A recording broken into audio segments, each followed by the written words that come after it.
Hello, everyone, and welcome to another community conversation on the health crisis in WHS. Share all the resources of personnel. That's a great Another question, element and I would of recommend thinking outside the box, trying to come up with ways of as you moving. already mentioned, the city is Let's try to keep these numbers from doubling. At over 33%, and hope you're watching at home. First, I want to say thank you for inviting me to the show. Hello, everyone. I'm Mayor Eric Papenfuse. Thanks for joining us today on Facebook Live for another community conversation. Glad to be here. Glad to be here in person. I was self-quarantining this week, waiting some test results. They came back negative, so I'm glad to be out and about again. Today's topic is Election Day. It's just around the corner. We're going to talk with Commissioner Mike Prees, who, with Dauphin County, is in charge of the Elections Bureau and is going to answer our questions and talk a little bit about what to expect, dates, deadlines, changes, and expectations for Election Day. We're also joined by Harrisburg Superintendent Chris Celmer, who will give us an update on the school district. And as always, I want to begin with a few general announcements. The first is that Grab and Go Trick-or-Treat Night is still scheduled for 10/29 from 5 to 7 p.m. As you know, we're not doing traditional trick-or-treat this year. We will be doing a Grab and Go Trick-or-Treat at our 3 fire stations. And those are located at 1820 North 6th Street in Uptown, at 140 North 16th Street in Allison Hill, and also at 9 South 13th Street in Allison Hill. Those will be the 3 locations where we will have bags of candy for children to come and collect. And as I mentioned last time, there is no provision about going to multiple fire stations. So if you'd like to do that, please do. We are requiring masks, scary or otherwise, as well as social distancing, and there'll be cones set up. And in fact, I've got an operational meeting right after this show to discuss how we're going to keep everybody safe. But I want to thank again the Hershey Corporation for making a donation of candy, as well as Giant and Rite Aid and the Downtown Improvement District and others. We're going to have a great assortment of goodies to give out, and it's going to be a fun day. So that's the Thursday before Halloween, 10/29 from 5 to 7 p.m. And we'll have more on the show next week. As Halloween is just around the corner. Also want to remind everyone that leaf cleanup continues to be underway in the city. We've had some good discussions about it, but in case you're still confused, remember to put your leaves out on street sweeping day. You can bag those leaves and leave them out, and they will come and collect them and take them to the composting site in Swatara Township before the street sweepers come by on street sweeping day. So that is the instruction. You don't put your leaves with your trash. You put them out on street sweeping day. And we've got our Verse Parade coming up, too. Want to remind everybody of that. There is no traditional holiday parade this year. Instead, you get to drive through while the parade participants are all going to be strategically stationed around City Island. That's coming up on November 21st and should be fun. Imagine sort of driving through a Wonderland parade and getting to experience the holidays that way. We're trying new and different traditions here amidst COVID. And I wanted to let people know I was sort of anxiously awaiting the BioBot results for this week. We haven't gotten them yet. We usually get them on Thursday. They haven't come in for the past week, so we're watching that. We've been showing a gradual tick up in terms of the prevalence rate, and we're also seeing that reflected throughout Pennsylvania in the state reporting. So we all have to remain on guard, cautious, and taking safe and sensible precautions, which means, of course, social distancing, washing hands, wearing a mask, doing all these important things. We are not through the woods, and in fact, now that flu season is upon us, I want to encourage everyone to get a flu shot. It is simple and can be done at your local drugstore or at your doctor's office. Get a flu shot. If you can avoid having any types of symptoms that might confuse you with regard to whether it's flu or COVID or something like that, you should do it. It's good for your health. It's very, very effective against the flu, and everyone should get their shots and get their shots now. And then as a sort of final announcement, I was walking with my family at Italian Lake last night, and I saw a sign which popped up which said, "Save our duck. Call Mayor Papenfuse," and it had a number on there. I wasn't sure what this was regarding at first, but I called our Parks and Facilities Director, and apparently this is a reference to the white duck at Italian Lake, which has been injured and has been there, as many people know, for a long time, sort of a celebrity at the lake. In fact, my kids have named that duck, and I bet your family perhaps has too, if you've seen it. At any rate, there was a recommendation that was made by the Fish and Wildlife Commission to move the duck, since it's injured, to Lake Tobias, where it could be cared for and live out the rest of its days in relative peace and harmony. Again, this was a recommendation from them. This did not come from the city. It came from the Fish and Wildlife folks. There is some concern that the transition of the duck from Italian Lake to Lake Tobias might be too much for it to handle, too much shock, and could only be a problem. I just want folks to know that I am on it now. We are going to recommend that the duck not be transferred to Lake Tobias, but continue to stay at Italian Lake, and we will continue those discussions with the Fish and Wildlife Commission. Thanks for putting up the signs and for having your voices be heard. The duck, as I can report from last night's walk, is doing well and fine and currently at Italian Lake.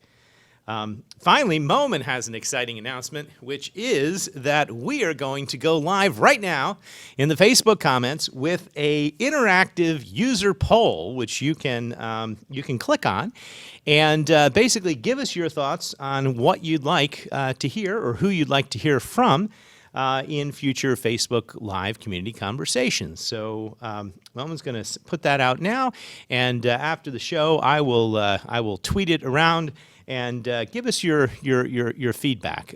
Upcoming shows right now that we have planned continue to be topics such as policing reform, health and safety, et cetera. But if you'd like to hear from particular community leaders, if you've particularly liked certain shows that we've done in the past, give us some feedback so we can help plan our Friday live events between now and the end of the year. We want to hear from you. Click on that link and give us some feedback. All right, those are today's announcements, and we are going to start here first with Harrisburg School District Superintendent Christopher Celmer, who is back with us. Mr. Superintendent, it's good to see you again.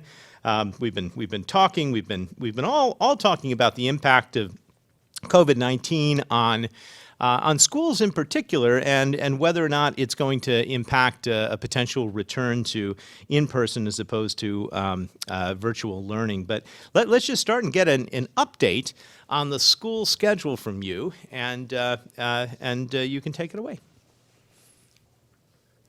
Good afternoon, Mayor. Thank you for having me on the show again. As you said, we are monitoring the COVID numbers closely, specifically the positivity rate and the incidence rate per 100,000. In September, we were seeing a very encouraging trend. That trend is what led us to resuming our athletic extracurricular activities for our students, even though we're 100% remote for our learning platform for our students. But unfortunately, over the last 2 weeks, the trend is starting to trickle up, as you had shared. And I was trying to get the updated numbers before the show from the early warning dashboard, but what hasn't been updated yet for today. So we are watching, as a school district, we're watching the numbers closely. We have been doing preliminary planning, looking at possibly bringing small cohorts of students back for in-person learning in some point in November. But really the data and the community spread is going to ultimately drive the decision making on how long we stay virtual as a school district. So certainly we will be providing more information in the coming weeks as we continue to monitor the data on a week-to-week basis. That's been kind of our process really since this started, when we were making the decisions this summer on how we were going to begin our school year and ultimately 100% virtual platform. We had stated that on a week-to-week basis, we will continue to monitor the situation locally to make those decisions. So we're going to continue to stay within that process for our decision-making. Hopefully, this recent spike, hopefully it plateaus quickly and starts to decline again, which would provide us certainly opportunities to possibly bring back students in person in very small targeted cohorts to get up and running again in more in-person learning environment. Yes. So obviously, we're watching that data closely, and all the data that we can get. And I know the decision to return to fall athletics was made cautiously, and with the caveat that data would determine things. But what are you looking for, very specifically? And is there if the fall season does have to be suspended again, how would that information be disseminated? Yes, we're just essentially doing a reverse of the process that led us to make the decision to allow fall athletics to resume. And that was a 3-week look. And what we were looking for was 3 weeks of declining positivity rate, less than 5%. We were also looking for a incident per 100,000 rate of below 50 for 3 consecutive weeks. And we were able to achieve that from the second week of September, or the first week of September, through our decision to go live with fall athletics on September 18th. Conversely, we're going to monitor and use that same rationale. So if we have 3 weeks of continued increases in positivity rate above 5%, incident rate above 50 per 100,000, we will then have to continue to reevaluate the continuation of our fall athletic season. I've said to our students, I've said to our coaches, every game at this point is, I think we need to, embrace it. It's a gift. And that needs to be the mindset. And let's hope that the data doesn't continue to climb. I'm very proud of our student athletes. I'm very proud of our coaches. They have followed our procedures. They have followed our guidelines. They're doing everything they can to have us be able to continue what we're doing with our fall athletics and the planning involved. So their efforts have been tremendous, and I'm just, again, very, very proud of our students. They've done a phenomenal job, and they deserve to be commended. They advocated, and when part of their advocacy was, if you allow this, we will do what we need to do, and they've lived up to that agreement 100% wholeheartedly. So I can't commend them enough on their efforts. And I was up at practice the other day, and I talked to one of our senior football players, one of our leaders, team captains, and we talked about this, because what I don't want for our students is we need to keep them engaged, and they need to understand the data we're reviewing, because I don't want them to have this significant disappointment in 3 or 4 weeks. They need to know up front what we're looking at, what we're monitoring. So we're trying to keep that dialogue open with our student athletes, because,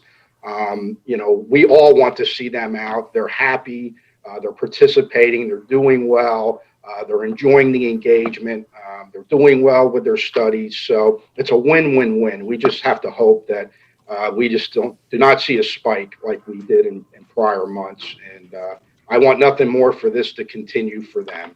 But ultimately, I need to stick with the data. I need to stick with the process we put in place, and that's what we'll continue to do.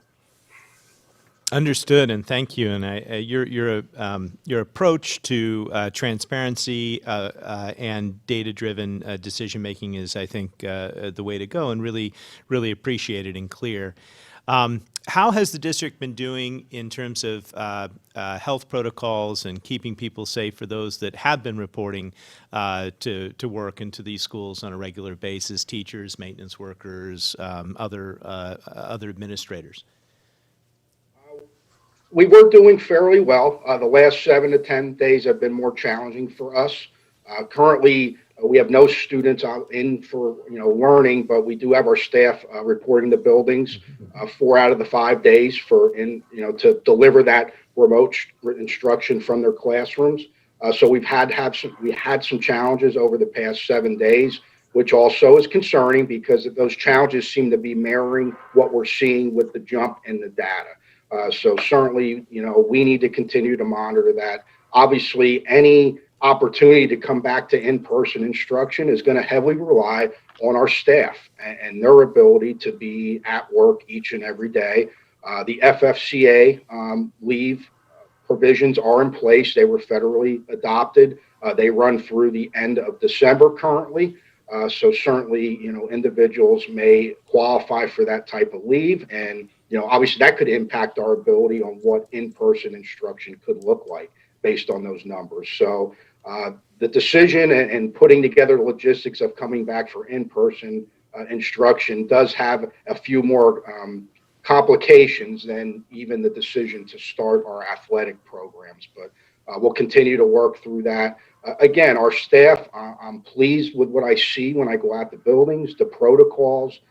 They're following them. They're wearing masks. They're doing what they need to do. Quite honestly, I'm more worried about what their staff is doing outside of work. And that may be part of the challenge we have. And I think naturally, I think we're all exhausted with COVID. I think we've had enough, so to speak.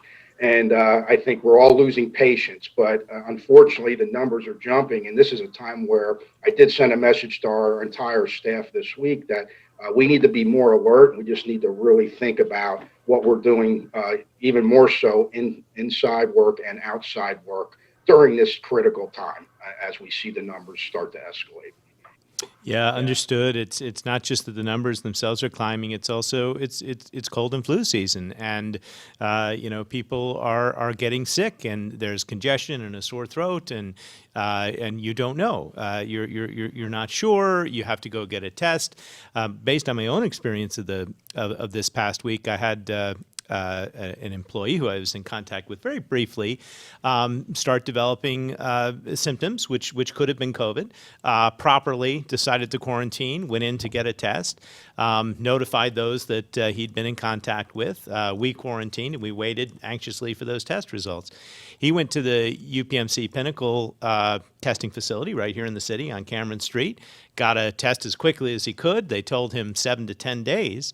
And we all waited, and it came back a little sooner than that. I think it only ended up taking 3 days. But nonetheless, depending on the volume of people requiring a test, that can control the timing of the test results, and it really just throws everybody into this quarantine mode, which makes it very difficult to carry on business as usual. So that's where we are. We understand. Let's talk for a moment about academics, though. There's a lot of talk about some of the issues that we're all having to deal with in this transition to online learning. But the district has a plan, and the plan is for overall improvement of academics. How is that coming along? How are those metrics? And can you give us an update? Sure. Currently, the district, we have posted our comprehensive draft plan. It's been posted since the beginning of October. It will be on display until the end of the month. And that plan is really our strategic framework for the next 3 years for the school district. And I just want to caveat there is essentially in Harrisburg, we're going to have 2 plans. We will have our PDE required comprehensive plan, but then we will have our receivers updated recovery plan, which will be coming in the very near future. So we've been working very closely with Dr. Samuels to ensure there's synergies between those 2 plans. What we didn't want is a recovery plan that really didn't have a nexus to the PDE required comprehensive plan that the administration has to do. But within that plan, we're focusing obviously on improving growth with our students. We're doing work with how to unpack data, how to really analyze data to make instructionally driven decisions, both from curriculum, the instructional delivery from our teachers, et cetera, the supports from our paraprofessionals, and what is required as we continue to try to move the district forward. We're also working on cultural proficiency. Currently our administrative team, we are doing work with cultural proficiency this entire school year. And it's a journey that I'm happy we're going on together as an administrative team, and that will ultimately filtered, through our organization in its entirety. And it's work that is long overdue, and it's going well for us so far. And ultimately, that will help, I believe, open up understanding from all the adults who are working with our students about how we can connect more robustly with our students and how we can support them through their learning process. So those are just a few of the highlights. It's a 40-page document. It's on the front page of our website, and anyone that goes in and reviews that has an opportunity to provide feedback. That's the 30-day, display of that plan. So we're really encouraging our community, our families, et cetera, to go in, and we love your feedback, and because the plan is not final until November. So you absolutely have that time to provide us feedback on what you want to see from the Harrisburg City school system to improve it and to move it forward in a positive direction. Okay, well, thanks for that update, and we'll be sure to put the link to that plan as well out through all of our media channels. The city of Harrisburg also has a comprehensive plan. It's also on its website. It was just introduced to City Council at their last session this past week, and we have a 45-day comment period for ours. So ours will extend into next month. Yours will end at the end of this month, but it's incredibly important that the public get involved by reading these documents and sending their comments to the various governing bodies. So thanks for sharing that your plan is up. Our plan is also up, and we'll try and push this on social media while there's still time to comment. And then lastly, on my list of questions, did you have an update for us on internet access and how that transition has been going? Yes. So about 2 months ago, we announced a partnership with Tri-County Community Action Plan. They were providing financial support to help connect families with internet access for the 2021 school year. We still have plenty of codes available, plenty of funding available for families, and I just wanted to stress that during the show this afternoon, that if families are still in need of internet access, to please call the school district and ask for Miss Christine Anderson, 717-703-4000.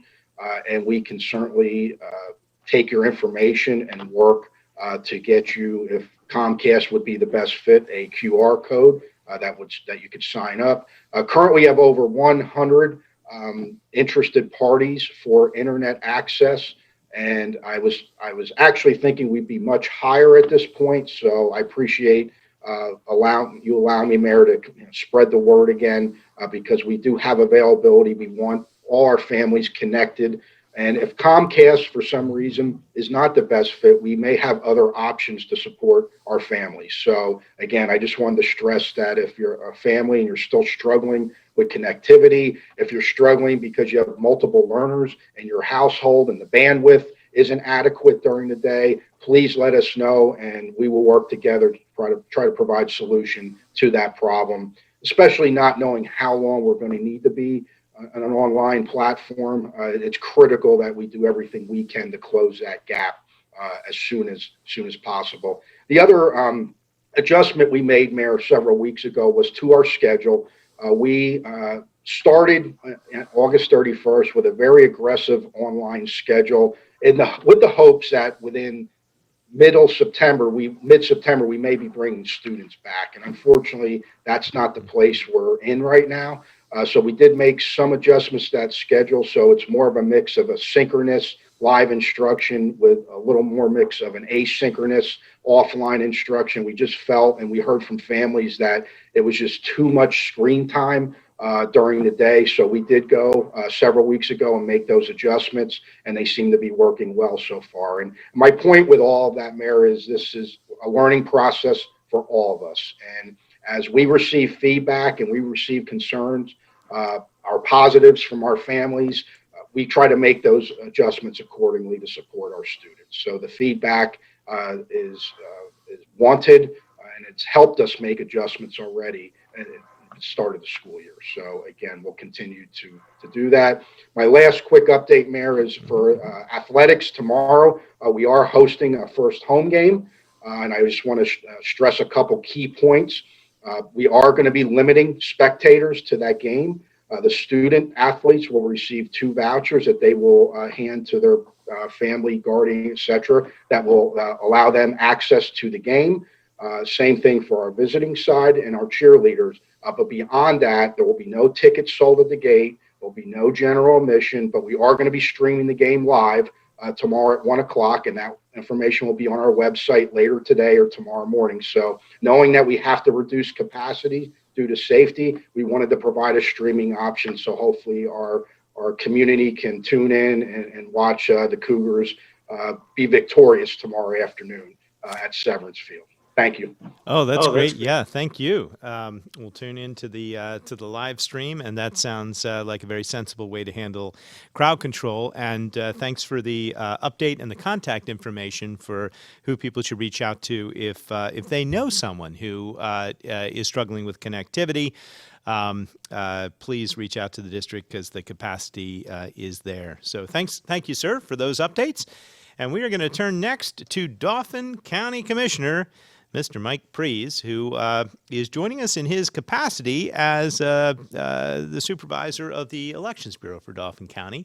But before we talk election, I want to thank you, and I want to let the public know that a major grant was awarded yesterday, not just to the city, but to many municipalities through Dauphin County, which was had to do with the CARES Act funding, which is federal funding for as a stimulus is through this COVID-19 time that went through the county. The county spent I think a good deal of deliberation to come up with a sort of fair formula for how to divide those funds out. And the announcement that we received was greatly welcomed. It is that over $2.8 million of federal CARES Act funding will be coming to the city of Harrisburg. That's going to go a long way. It's going to reimburse us our overtime and other costs for our police and our fire and all of our first responders. We all know that we're going to have a big revenue hit, and we're already experiencing that due to COVID, and this helps fill in the gap. So thank you. And can we talk a little bit just generally to the public about how you reached the decision on the funding formula for how to deliver those funds?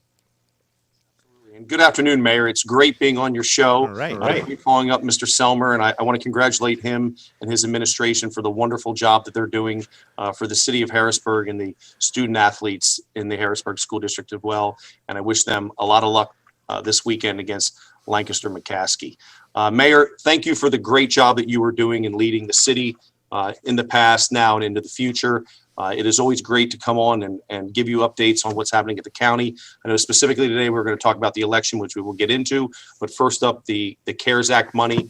Dauphin County was provided $25.1 million from the state in CARES money, and we've decided to provide that money to various areas within the county. We're splitting that up between the municipalities. We have 40 municipalities. We offered it to all 40. Only 23 of the 40 applied for the CARES Act funding. We also are using it for some county services that can be reimbursed, law enforcement agencies, sheriff, etc. And we are also using it for small businesses and nonprofits. So that money went very fast. We're just advising the municipalities, the small businesses, the nonprofits as to who's going to be receiving the funding, and we'll put that out publicly in the next week or so. But we're very excited about that because, as you mentioned, it's going to go a long way to help those who are in need and have been impacted by the COVID-19 crisis. Yeah, it's great news. Well, we'll break the news here today. As I say, we got official word from you and from the county yesterday, and we are currently filling in our paperwork and getting it back to you in an expedited fashion so that we can draw down on those funds. And $2.8 million plus is a significant amount of money. I guess it's more than 10% of the overall pool, and it makes a major impact on a municipality like Harrisburg. So we're very grateful. I can't imagine being a municipality and not applying for the funds. Why do you think there were so many municipalities in Dauphin County that didn't even ask? But as you are in charge of the city, I'm sure you're perfectly fine with that fact. And the fact that you're getting over $2.8 million will go a long way for the services that you provide to the residents of the city. Yeah, and just to, again, to put it in context, we're looking at least maybe a $6 million revenue shortfall gap that we're going to experience because of this. So half of that is essentially being filled by this one-time drawdown of the CARES Act funding. So it's a big deal. It will allow us to continue to provide our services uninterrupted as we try and make it through this and get back on our feet and get revenues back to where they should be. But that's going to be a process that's going to last more than a year, and this is a great time for that funding to happen. When will the non-municipalities learn, the small businesses and the others and nonprofits and others that applied for portions of that funding, are they in the process of being informed now, or will that announcement be coming? It's coming around the same time. Municipalities, small businesses, nonprofits should all be finding out here very shortly. There were we had over 280 small businesses that applied. 80 some nonprofits, 23 municipalities. So we're at first letting the ones know that successfully received the grant funding, and then we'll let the other ones know right after that. Okay. Well, again, thank you on behalf of the residents of the city. It is great to have received these funds, and they will go a long way to helping us. Let's talk election. That's the focus of the show today. And part of the reason that we are doing this today and not next week, there's about 2 weeks or so, a little more than 2 weeks to the election, is because there's still time as of Monday to register to vote. So let's start with that. If you're not registered to vote, how and you're seeing these, you're being inundated by television ads and flyers and mailers. How does one register? And do you have any stats for us in terms of how first-time voter registration or new voter registration has been going this year in comparison, perhaps, to other election cycles? We're currently, as of today, at the highest number of voter registrations in the history of Dauphin County. Wow. Over 193,000 people are registered to vote in Dauphin County, which is a record. So we're very pleased to see that. We'd like to see the number continue to go up. Several thousand people have registered to vote this year, which is excellent. The deadline to apply to register to vote here in Dauphin County is October 19th. So we urge people to either come downtown to our administration building. We're open from Monday through Friday. We've extended our hours from 8 a.m. to 8 p.m. Come down and register to vote between now and the 19th by the end of business. Or feel free to go on our county website at dolphincounty.org, or you can go to the state system as well on their website and register to vote. So there's a lot of good things happening. We want people to exercise their right to vote. Thousands of Americans have sacrificed their lives over the years so that we have the privilege to vote. Exercise your right to vote, honor their legacy. There is no reason in the year 2020 for us to ever have, again, 20 to 25% turnout, which we normally have in municipal elections. The presidential election coming up November 3rd, looking at potentially 70 to 75% turnout. That's still not enough. We should have 100% voter turnout. The mail-in application process now gives us that opportunity to someday reach that 100% total. Right, and we'll talk about that and how it's easier than ever to vote. Let me ask you. Say it's the highest number of registered voters ever in Dauphin County's history, 193,000. That sounds like an incredible number. What is that though in percentage of Dauphin County residents that are eligible to register to vote? 80,000 overall residents. So it's getting up there around 80% of folks that can vote are registering to vote. Okay, well, that's great and continuing to grow. And then I've got a first-time voter in my household. So my daughter is 18, really looking forward to voting. And she went through the process pretty recently of registering to vote. And it went very smoothly and was easy to do. So I'm somewhat familiar with it. But if people are watching and they just realized that Monday is the last day to register to vote and they've got to get down to the county building to register to vote, what do they need to bring with them in order to make sure that they're successful in getting registered? Form of identification, preferably your driver's license. Okay. And we'll set you up right away. Also, we mentioned mail-ins. The mail-in deadline application is October 27th. So we're hoping that people don't wait till the last minute. there's plenty of time to have registered. There's plenty of time to get your application in, but don't wait until the 27th, because then we're risking literally getting it to you, putting it through the Postal Service, getting it back to us. But we trust our Postal Service. They're professionals. They're very efficient. So if you want to mail it in, do so, but don't wait until the 27th to apply. That's cutting it a little close. Okay, let's switch to the mail-in ballot, because this is exciting, and it is a way, I think, in which a lot of people are going to want to choose to vote this year. The registration deadline for first-time voters, as we mentioned, is Monday, but there's a little bit more time to request your mail-in ballot. Walk us through the process of making that request. Again, just on a personal note, in our household, we did that as well. It's worked out pretty well. When you make the application, you get confirmation via email. When that is then mailed to you, get confirmation via email. You can track your application. But walk us through how people actually do that. As we mentioned, October 27th is the deadline for the mail-in applications. You can contact us here at the county over the phone at 717-780-6360. We'll walk you through the process. You can go online at dolphincounty.org and you'll be able to process it that way. Or you can go to votespa.com and do it that way. So there are several ways that you can start your mail-in application process that has to be done by October 27th. Once you do that, the county will get the notification and we will mail you a ballot. Well, first of all, you will get the application, which then you will fill out and send it in to the county. The county will then send you an actual ballot, which you will fill out. Take your time when you're filling out the ballot. That's something we're finding.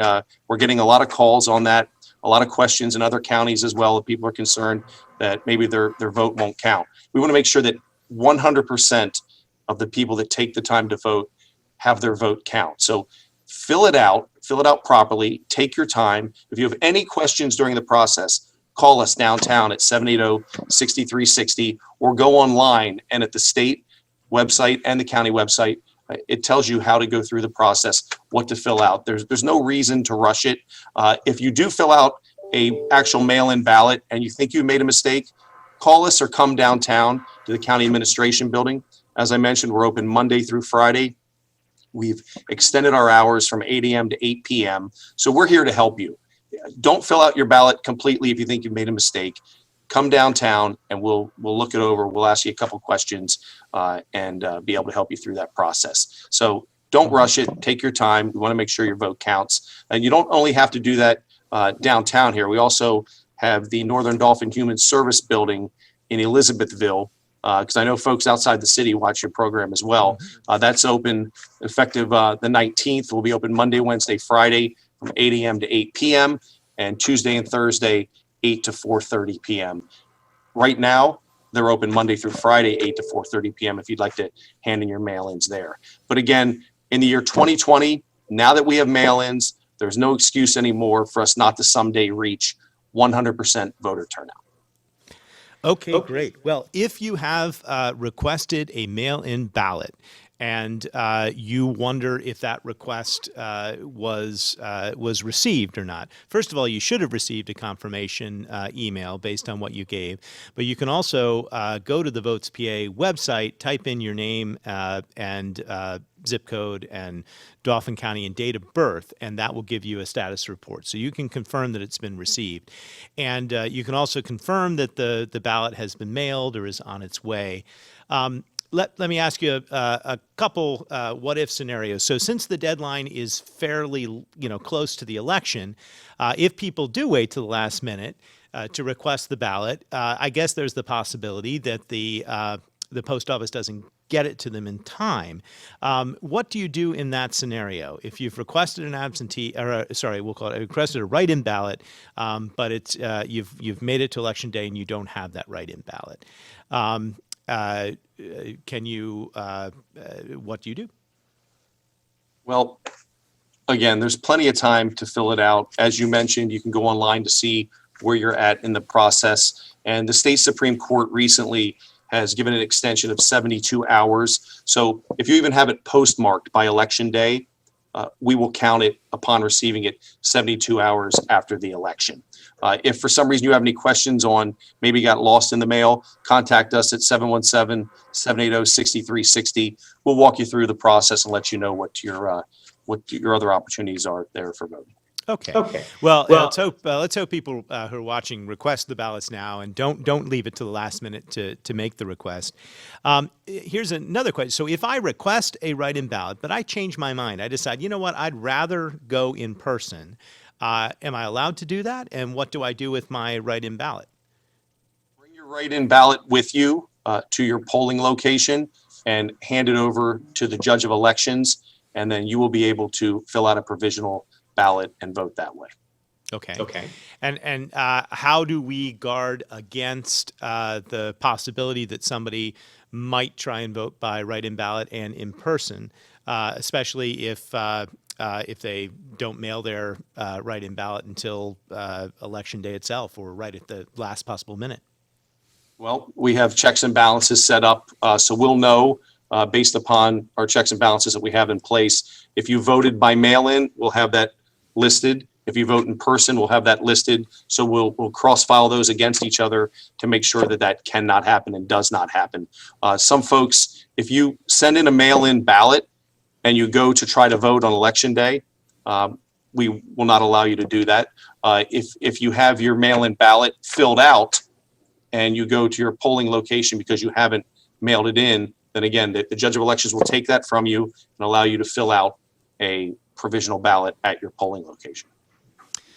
Right. So I guess there's cross-checking going on both in the elections offices the ballots are received and at the polling places. Speaking of the polling places, is it still possible to become a poll worker, or have those deadlines all passed?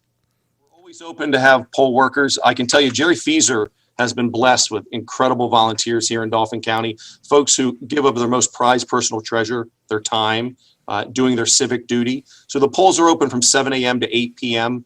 on Election Day, November 3rd. That's 13 hours that folks have an opportunity to come and cast their ballots. But our poll workers are there prior to 7 a.m. setting up, and they're there well after 8 p.m. as well when they close down and do the counts. So we want to thank them for giving their time. But we're actually doing pretty well. We're not seeing a major need right now for volunteers or judges of elections. Jerry Fieser has a database that's set up. Every now and again, we have a person drop out, but we are doing very, very well. And right now, I believe we're pretty close to 100% capacity for the judges and the volunteers covering our polls on Election Day. There's 159 of those around Dauphin County. So there's a lot of people that are involved. Close to 1,000 volunteers worked at our polls in the primary. When we had that record number of mail-in applications, it was over 40,000. Did the mail-in, and then over 31,000 voted in person. So in the primary in Dauphin County, more people voted by mail than showed up and voted on Election Day. And from the numbers we're seeing right now, Mayor, over 58,000 mail-in applications to date. And Jerry Fieser, our director, is projecting between 60 and 80,000 mail-ins prior to Election Day here in Dauphin County. So we're anticipating a record turnout for this presidential election. Great. Do you know, that was, I'm trying to process those numbers in my head, but do you know what percentage of people that have requested a write-in ballot have already sent those ballots in, already had their votes counted? 18% as of yesterday was the number that I'd gotten. But again, that number is rising rapidly each day because we keep getting a volume in. So we think that number is going to be, that number hopefully is 100% of the folks that filed for applications actually do hand in. Sure. But that means you've got tens of thousands of ballots still to come in. Can you walk us through the process of how they're handled when they come in? I'm envisioning mail trucks and tractor trailers backing up with pallets of ballots, and it seems like a major undertaking. Well, we did get 8,000 in the one day, so we got a lot in the one day. But we separate them. We separate them in bins. So like Harrisburg 1-1 will have a bin with all the envelopes in. Derry Township 3 will have another bin. Susquehanna 2 will have a bin. Humbolstown 1, Humbolstown 2. So we separate it by municipalities and by wards and precincts. And you don't open them as they come in? They just get put in the bins by precinct. That's correct. 'Cause there's still some lawsuits going on as far as the pre-canvassing goes. It's election day, not election week. So we're still hoping that the governor and the legislature will work together and find a compromise here. Mayor, we saw these numbers for the mail-ins, these record numbers for the mail-ins back in the primary of over 40,000. We're projecting 80,000 here for the general election. We could possibly have the results late election night or early the next morning like we normally do. Historically, the candidates and the people want to know who wins these elections that day or the next day. With the Supreme Court decision, there will be a 72-hour window. There's also military ballots that get an extra week or so to come in. So we do anticipate that normally. But we're hoping that the governor and the legislature, we're 18 days from the election, will make a really quick decision here and allow us to pre-canvass, because wouldn't that be great if we could have these ballots opened up and sent through the machines? And we purchased several high-speed scanners in Dauphin County that can count 4,000 ballots an hour. But it's a timely process to open up the outer envelope, then open up the inner envelope, and then put them through the high-speed scanners. That's going to take hours upon hours. If we can pre-canvass and have them all stacked up and ready to go by municipality and whatever, and then just have the ones coming in from the election wards and precincts later that night, we could potentially have results by midnight or early in the morning to let the residents and the candidates know how they're doing. But the way it's going right now, if we can't count any of the 60 to 80,000 ballots until starting election day, it is going to take several days, maybe upwards of a week in some municipalities or counties throughout the Commonwealth of Pennsylvania until we determine what the final vote tallies are. And I'm pretty sure, as I think you're aware as well, Pennsylvania is probably going to decide who the next president of the United States is. And certainly, I think folks would like to know that sooner than later. Oh, sure. And obviously all eyes are going to be on Pennsylvania, but I did some quick math in my head there, and you said that maybe as many as 80,000 mail-in ballots, and the scanning machines, when fully operational, can probably process 4,000 an hour. 4,000 into 80,000 sounds like it's going to be at least 20 hours just to scan, in the ballots. I'm not sure if that took into account the time for opening them or double checking or sorting or processing. That does not seem to me like we're going to know any results on election night, unless hey, We were being proactive, and we purchased several of those machines. We'll be ready. We'll be ready to go. We're again waiting on the governor and the state legislature to find a compromise here. 18 days from the election is not a lot of time, which is really unfair to the county election offices. These are folks that are preparing to run an election, and we run the election based upon the laws provided to us by the state.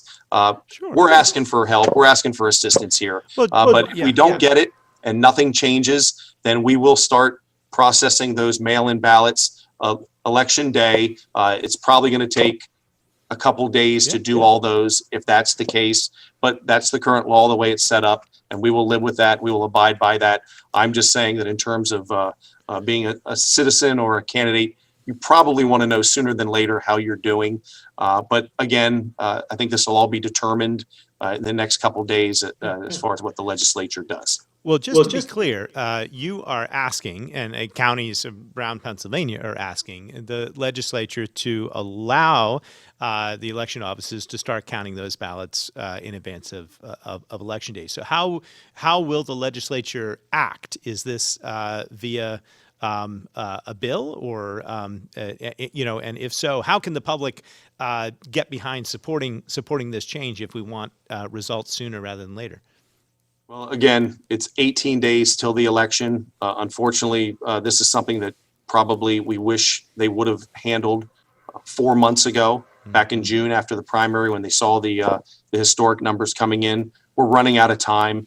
But if it does happen, or if you want it to happen, if you want your results election night or early the next morning, call your local legislator or your state senator or the governor's office and get them to act. Again, this seems to be an issue where the governor and the legislature just cannot find a compromise. just don't seem to be able to work together. Unfortunately, it's become a political football, but the counties are responsible for running the elections, but we run the elections based upon the laws and the direction that we get from the state legislature. So our hands are tied. We can only do so much with what we have. As you're aware, we had new machines this past year. 1 year ago from now, the main topic in the whole state of Pennsylvania was the new voting machines. Well, Yes. we were the last county to sign on December 31st to get the new voting machines, and we did, and we purchased the clear ballot machines, which are working fabulously. We had very few issues, if any, in the primary. They were pretty flawless, but it's similar to taking the SAT for those who haven't had the opportunity to go and vote in person. You fill out your ballot, you mark it in blue or black ink, and then you set it through the scanner. It feeds it in, and there is a paper trail, so the ballots are kept there for the record in case they need to go back and check them on how many people voted, how many ballots are actually there. But the system worked really, really well, and we believe it's going to work very well again here in November. Again, there's 3 ways to vote: in person on election day at any of the 159 precincts and wards where you live. You can vote from 7 a.m. to 8 p.m. live, or take advantage of the mail-in application and balloting process. I mean, it's there. It's safe, fast, simple, easy. Our U.S. Postal Service, they're professionals. They will make sure that your ballot gets delivered. Or if you feel like you want to vote in person with your mail-in ballot, bring it into the county administration building from 8 a.m. to 8 p.m. Monday through Friday. Hundreds of Dauphin County residents and city residents have already come downtown here the first 2 weeks we've had this open and taken advantage of that. And if there are any questions on their balloting, if they didn't sign the back, we ask them about the naked ballot process, they're able to fix it right there. So you don't have any question that we received it was filled out properly. Or you can also do it, as I mentioned earlier, at the Northern Dolphin Human Services building for the hours there. But again, we wanted to make it as easy, efficient, and secure for the residents to vote. And a lot of folks from the city and throughout Dauphin County have already taken advantage of not just voting by mail, but bringing it in person to those 2 locations. Yeah, that's great. Do you still have the drop box out, or do people have to go in and hand it in? In the primary, when the county administration building was closed due to COVID concerns, but now that we're open, we have extended our hours. Folks are actually telling us they appreciate that they're able to come inside and hand it to our workers. And then we ask them 3 questions when they come in. The first one is this your ballot? We can only accept a vote ballot from the voter themselves. We cannot accept someone else's ballot. The second question is, did you use the privacy envelope? And if they say no, we give them another privacy envelope so that they can step out of line and remedy that before we take possession of it. And third, did you sign the back of the envelope under the declaration of voter? And if they say no, we give them a pen to sign it. So that takes away a lot of the concerns that a lot of folks have had about will their vote count if it's sent by mail. Again, it's a fast, easy, efficient process. Send it through the U.S. Postal Service. But if you want to make 100% sure that you filled it out properly and that we're going to sign off on it, bring it into one of our locations. Okay, and that's just the 2 locations, just to be clear. It's Elizabethville and the City of Harrisburg County building. And if I want to drop off my mail-in ballot on Election Day or before Election Day, I have to do it in person. And it can only be me with my ballot. I can't be dropping off a spouse's ballot or a child's ballot. It's 1 ballot per person. Yep, yeah, absolutely. Good. And then we didn't talk about this issue of the privacy envelope or the security envelope and the signature, but people who have received their mail-in ballots understand that they come with 2 envelopes, right? Can you walk us through why there are 2 envelopes? Well, there's the privacy envelope, and then there's the outside envelope to sign, because certainly you want to make sure that however you're voting, you have the extra sense of security, extra layer of security. That's the privacy envelope that your vote is in, and then you put it in the outer envelope to mail it. Okay. And you have to sign the outer envelope, and that's essentially your affidavit saying that it's you. All right. Well, I think we've really gone over the vote by mail. Let's go to the vote in person a little bit further. As you mentioned, the county did adopt and sign on, as many counties have, to this new technology, which helps verify the in-person voting. I haven't personally experienced it because I voted by mail in the primary, and I think a lot of people did, and a lot of people are probably maybe they'll be voting this time, and they voted by mail last time, so it may be a first time for them. But what should we expect in terms of the amount of time it will take to vote, expectation in terms of lines? What can we what do we learn from the primary when we rolled out the new voting machines? Give people a little bit more of a sense of what it's like to vote in person. That's a great question, and be very happy to. Several polling place changes have also happened in the city of Harrisburg, and if you're interested in knowing whether that impacts you, please go to our website at dauphincounty.org, and you'll be able to see which polling locations have changed. Also, make sure you bring your identification with you to the polls, open from 7 a.m. to 8 p.m. in case anyone asks for your identification when you're there for voting. It's the new paper-based voting system, as I mentioned, so there's an extra step involved with that system. Once you fill out your ballot, you will insert it into the scanner. And with our previous machines, all you had to do was just push the button and then push the vote button, and then that would tabulate. So now there's an extra layer there. The vote by mail changes.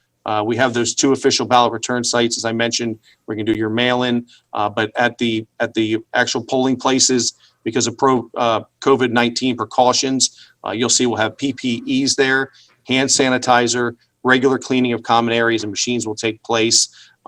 We want folks to be patient because we do expect delays on election day as our poll workers are going to follow those CDC guidelines for cleaning surfaces and the voting equipment. We're encouraging everyone to wear masks when you come to vote. So make sure you respect your fellow citizens when you're there to vote in person on election day.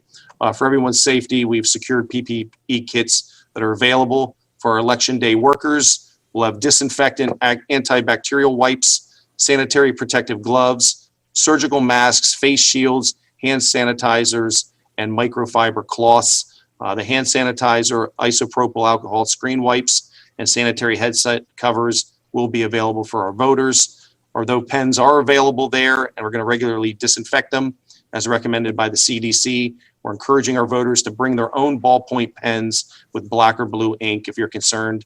Also, we're encouraging the voters, as I mentioned, to wear masks and social distance while you're at the polls. Each and every one of us has a role to play in keeping each other safe on election day. So we want to make sure that folks do that. I mentioned Harrisburg City voting location changes. I'm going to specifically read them off right now. Harrisburg City 1st Ward 2nd Precinct has been moved from the I-143 IBEW Union to the Boys and Girls Club.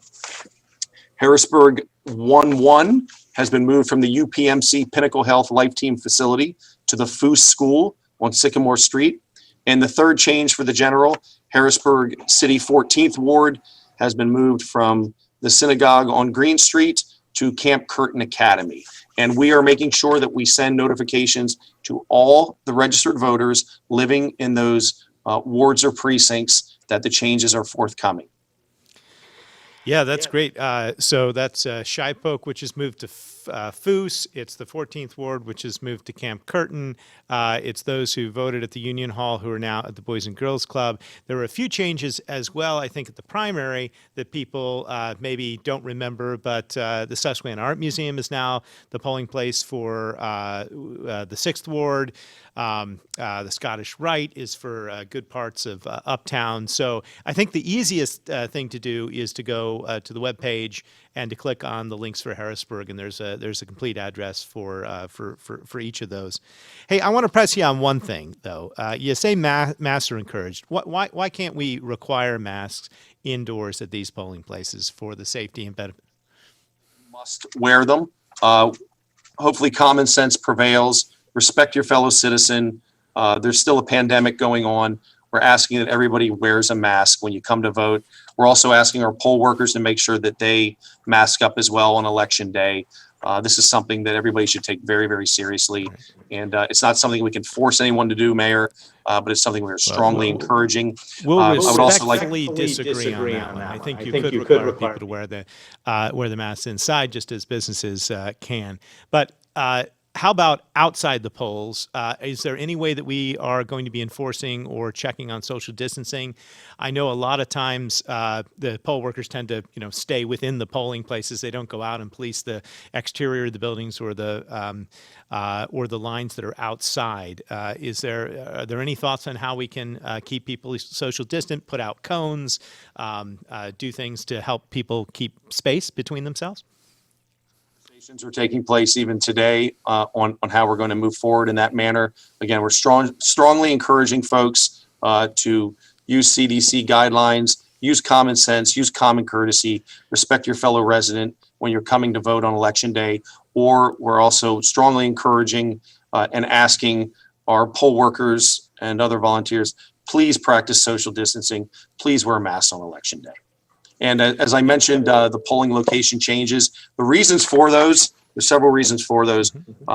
Number one, COVID-19 related concerns.